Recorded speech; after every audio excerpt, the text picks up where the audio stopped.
FTM500, welcome to my channel Yaesu FTM500. Just want to sort of show you the main and sub-band button, or the A and B button, which is the arrow on top. Two arrows on top, okay? So they have done this different to what we are used to, because normally, if we go A and B now, make a note of the frequencies. So at the top it says 439 and at the bottom it says 434. Now normally we would push a button, whether it's the A and B or the sub dial button, and it would go A and B, but it doesn't. What it does, it puts the B band or the sub band to the A band, so which is fine, it's usable. I'm not really sure why they've done that, but that's what they've done. To watch. It basically swapped it. And the main band, the A band, now we have volume control, squelch control. We can change frequency or memory channels with the large VFO, which is very nice.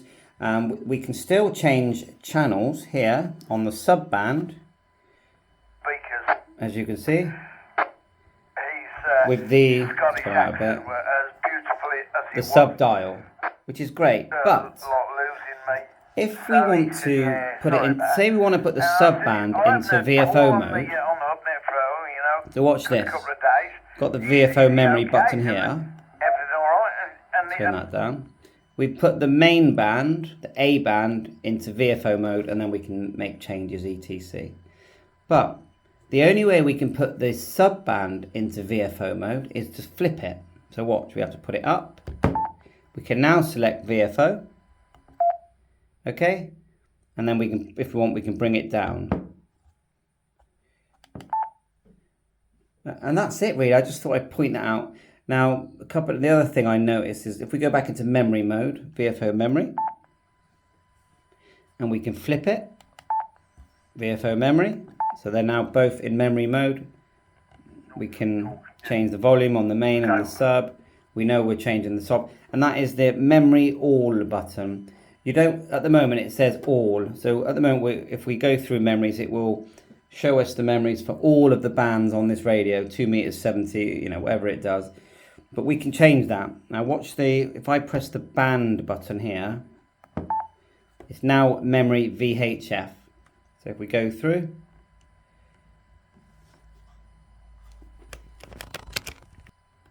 interesting that it goes into a red color, which I don't actually like the fact that that happens. I'm not TXing, but it makes me feel like I'm TXing. Maybe the color can be changed. I haven't looked in the menu at changing LED colors.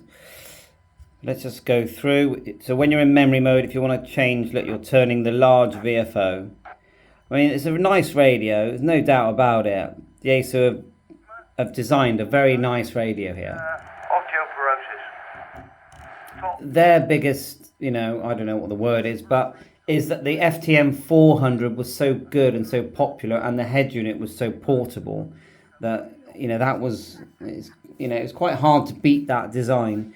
But anyway, so you notice we're in memory VHF, UHF, and then all. And you can do that on the main and the sub band. So I wonder if we can do it. No, we can change channels on the sub. I've noticed that when we push the sub button, it starts to flash, and I don't really know why. Watch this. So even if I turn it, I don't really know why it's flashing. So I'm sure there's a reason. If I hold it, nothing really happens. You see that flashing? I'm just turning things.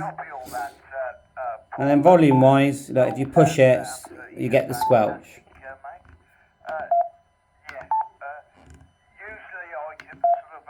So that's it really. Obviously the PMG mode's very impressive. Just press it. You get that. I'm in auto mode. If you want to come out of auto mode, hold the large VFO.